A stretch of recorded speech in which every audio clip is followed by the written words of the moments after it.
ओम शांति। दिनांक 26 जून 2019 मधुबन से उच्चारित अव्यक्त बाप दादा के मधुर महावाक्य। विषय है शिक्षा देने का स्वरूप, अपने स्वरूप से शिक्षा देना। बाप दादा बोले, बाप किसको देख रहे हैं? बच्चों को देख रहे हैं। आज मुरली में क्या सुना था? बाबा ने पूछा, आज मुरली में क्या सुना था? आप सभी किसको याद करते हो? बाप, टीचर, सदगुरु को। तो बाप दादा भी सिर्फ बच्चों को नहीं, लेकिन तीनों संबंधों से, तीनों रूपों से देखते हैं। बच्चे तो सभी हैं, लेकिन टीचर रूप में क्या देखते हैं? नंबरवार स्टूडेंट को देखते हैं। और गुरु रूप से किसको देखते हैं? मालूम है, नंबरवार फॉलो करने वालों को, जिन्होंने फॉलो किया है और जिन्हों को अभी करना है, दोनों को देखते हैं। मुख्य फॉलो कौन सा है? गुरु रूप से जो शिक्षा देते हैं, उसमें मुख्य फॉलो किसको करना है? गुरु रूप से मुख्य फॉलो क्या है? याद की यात्रा। याद की यात्रा तो एक साधन है, लेकिन वह भी किस लिए कराते हैं? दूसरों की सद्गति करने पहले अपने को क्या फॉलो करना पड़ेगा? याद की यात्रा भी किस लिए सिखाई जाती है? गुरु रूप से मुख्य फॉलो यही करना है। अशरीरी, निराकारी, न्यारा बनना। याद की यात्रा भी इसलिए करते हैं कि साकार में रहते निराकार और न्यारे अशरीरी हो रहे। जब अशरीरी बनेंगे तब तो गुरु के साथ जा सकेंगे। मुख्य रूप से तो यही फॉलो कर रहे हो और करना है। टीचर रूप का पाठ अभी चल रहा है या पूरा हो चुका है? बाबा ने पूछा, टीचर रूप का पाठ अभी चल रहा है या पूरा हो चुका है? रिवाइज कोर्स करा रहे हैं या अपने आप कर रहे हो? उनकी मदद है। पढ़ाई पढ़ाते नहीं है, लेकिन मदद है। रिवाइज कोर्स के लिए स्कूल से छुट्टी ली जाती है, घर में जिसको होमवर्क कहा जाता है, लेकिन टीचर का कनेक्शन रहता है, साथ नहीं रहता, सिर्फ कनेक्शन रहता है। कनेक्शन तब तक है जब तक फाइनल पेपर हो। रिवाइज कोर्स के लिए टीचर हर वक्त साथ नहीं रहता है, तो अभी टीचर दूर से ही देख रेख कर रहे हैं। जहाँ कहाँ भी कोई मुश्किलात हो तो पूछ सकते हो, लेकिन जैसे पढ़ाई के समय साथ रहते थे, वैसे अब साथ नहीं। अभी ऊपर से बैठ अच्छी रीति देख रहे हैं कि रिवाइज कोर्स में कौन कौन कितने शक्ति से, कितनी मेहनत से, उमंग उत्साह से कोर्स को पूरा कर रहे हैं। ऊपर से बैठ दृश्य कितना अच्छा देखने का रहता है।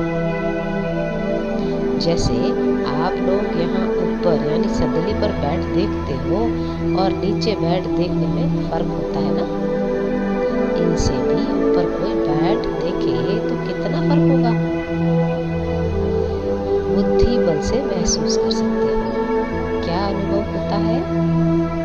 आज अनुभव सुनाते हैं। अनुभव सुनने और सुनाने की तो परंपरा से रीत है।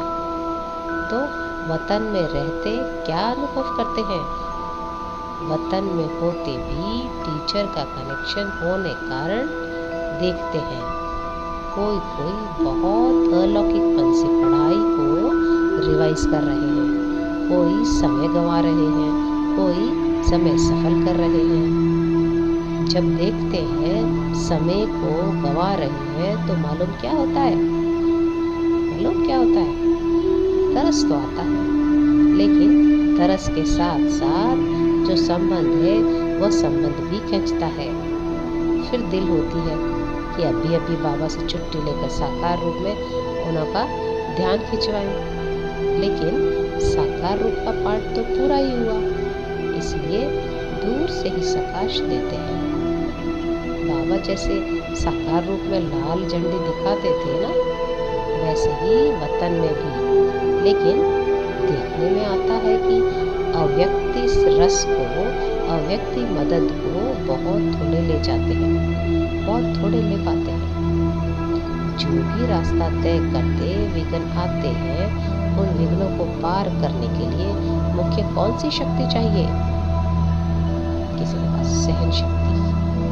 बाबा बोले सहन शक्ति से पहले कौन सी शक्ति चाहिए? विघ्न डालने वाली कौन सी चीजें हैं? किसी ने बताया, बाबा बोले सुनाया था कि विघ्नों का सामना करने के लिए पहले चाहिए परखने की शक्ति, फिर चाहिए निर्णय करने की शक्ति। जब निर्णय करेंगे यह माया है, यह अयथार्थ है, फायदा है व नुकसान है, अल्पकाल की प्राप्ति है व सदाकाल की प्राप्ति है। जब निर्णय करेंगे तो निर्णय के बाद ही सहन शक्ति को धारण कर सकेंगे। पहले परखना और निर्णय करना है। जिसकी निर्णय शक्ति तेज होती है वह कब हार नहीं खा सकता। हार से बचने के लिए अपने निर्णय शक्ति और परखने की शक्ति को बढ़ाना है। निर्णय शक्ति बढ़ाने के लिए पुरुषार्थ कौन सा करना है? याद की यात्रा तो आप झट कह देते हो, लेकिन याद की यात्रा को भी बल देने वाला कौन सा ज्ञान अर्थात समझ है, वह भी स्पष्ट बुद्धि में होना चाहिए।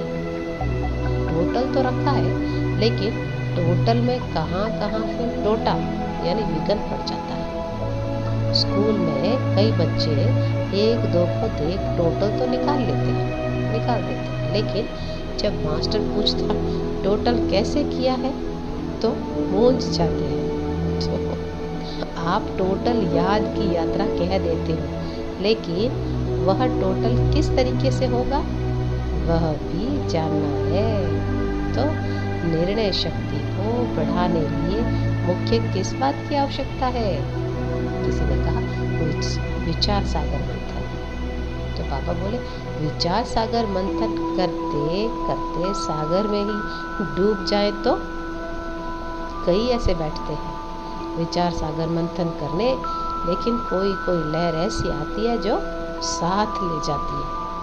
जैसे कोई भी स्थूल शारीरिक ताकत कम होती है तो ताकत की खुराक दी जाती है, वैसे ही निर्णय शक्ति को बढ़ाने लिए मुख्य खुराक यही है जो पहले भी सुनाया।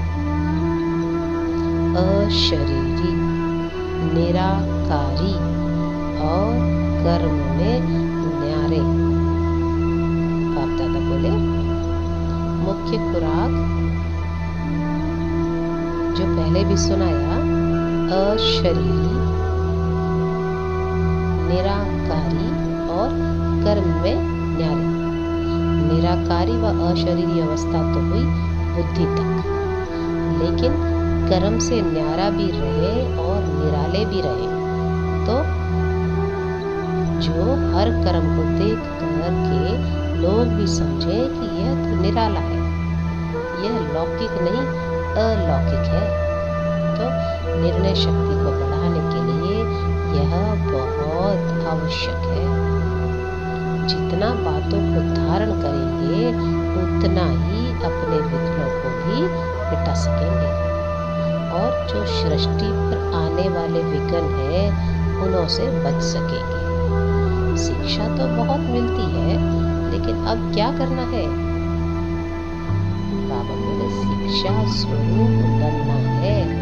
शिक्षा और आपका स्वधर्म अलग नहीं होना चाहिए। आपका स्वरूप ही शिक्षा होना चाहिए। स्वरूप से शिक्षा दी जाती है। कई बातों में वाणी से नहीं शिक्षा दी जाती, लेकिन अपने स्वरूप से शिक्षा दी जाती है। तो अब शिक्षा स्वरूप बन करके अपने स्वरूप से शिक्षा देनी है। शिक्षा तो बहुत मिली, कोर्स तो पूरा हुआ ना। एक प्रश्न पूछा था कि अब जो बाप दादा अन्य तन में आते हैं तो जैसे साकार रूप में मुरली चलाते थे वैसे ही क्यों नहीं चलाते? क्या वैसे ही मुरली नहीं चला सकते? क्यों भाषा बदली? क्यों तरीका बदला? ऐसे प्रश्न बहुतों को उठता है। जबकि तुम भाषण कर सकते हो तो बाप दादा का कोई भी तन द्वारा मुरली चलाना मुश्किल है, लेकिन क्यों नहीं चलाते? तो कोई ने कहा, तुम चार ने अपने विचार सुनाए। जिन तन द्वारा पढ़ाने का पाठ था वह पढ़ाई का कोर्स तो अब पूरा हुआ। अब फिर पढ़ाई पढ़ाने के नहीं आते, वह कोर्स था। उसी तन द्वारा पाठ पूरा हो चुका है। अभी तो आते हैं मिलने के लिए, बहलाने के लिए। और मुख्य बातें कौन सी है? जैसे अशरीरी कर्मातीत बन करके क्या किया? 1 सेकंड में पंछी बन उड़ गया। साकार शरीर से 1 सेकंड में उड़े ना, तो अब पढ़ाई पूरी हुई, बाकी एक कार्य रहा हुआ है, साथ ले जाने का। इसलिए अब सिर्फ मिलने, अव्यक्त शिक्षाओं से बहलाने और उड़ाने लिए आते हैं। पढ़ाई के पॉइंट्स, पढ़ाई का रूप अब नहीं चल सकता है। अभी कोर्स रिवाइज हो रहा है, लेकिन कितने समय में रिवाइज करेंगे? कितने तक कोर्स पूरा हुआ है? अभी यह सभी को निर्णय करना है कि कहाँ तक रिवाइज कोर्स हुआ है, कितना समय अब चाहिए। साकार तन के हर करुण, हर स्थिति से अपने को भेंट करना, उनको देखते, यह लक्ष्य रखते अपने को देखा, फिर पता पड़ेगा कि कहाँ तक है। लक्ष्य तो बता दिया कि कैसे अपने को परखना, फिर उत्तर देना। दूसरा प्रश्न यह देते हैं, होमवर्क तो तुम्हारा चल ही रहा है, अपने उसमें विशेष ध्यान खिंचवाते हैं कि यह जो पाठ भावी प्रमाण हुआ है उस साकार रूप को अव्यक्त क्यों बनाया? इनके भी कई गुह्य रहस्य हैं। इनकी गहराई में जाना, सागर के लहरों में नहाने नहीं लग जाना, लेकिन सागर के तले में जाना, फिर जो रत्न मिले वह ले आना। यह सोचना उनका गुह्य रहस्य ड्रामा में क्या नोंदा हुआ है। ऊपर कोई गुह्य रहस्य है? बिना रहस्य के तो